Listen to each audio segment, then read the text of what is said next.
Sa pool sa CCTV ang isang lalaking nagnakaw ng mga cellphone sa loob ng isang apartment sa Maynila. Nagtangka rin ng suspect na looban ng isang tindahan. Nasa frontline ng balitang yan si Nina Ong Pauco. Pilit binubuksan ng lalaking ito ang isang tindahan sa apartment building sa Baseco Compound sa Maynila. Nang mabigo siya, umakyat siya sa hagdan papunta sa mga paupahang kwarto. Nang makita siyang muli sa CCTV, mapapansin may hawak na siyang dalawang cellphone. Tinangay niya yan mula sa mga tenant. Nagnakaw din umano ang suspect ng 1,000 piso. Tumanggi magpa-interview sa harap ng kamera ang biktima. Pero kwento niya sa News 5, mahimbing siyang natutulog noon dahil sa pagod sa trabaho. Nakalimutan daw ilak ng isa sa mga tenant ang gate ng paupahan, kaya madaling nakapasok ang suspect. Aminado naman ng barangay na talamak ang nakawan sa kanilang lugar. Yung iba naman kasi mapaulit-ulit po, mga ganun.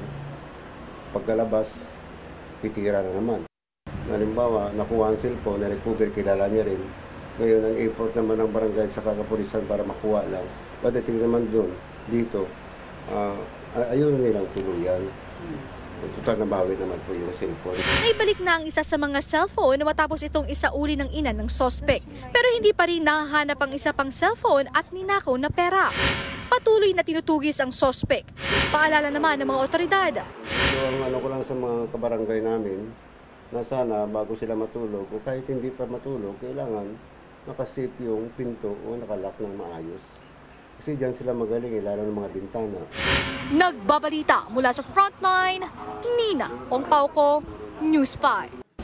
Mga kapatid, Julius Babaw po.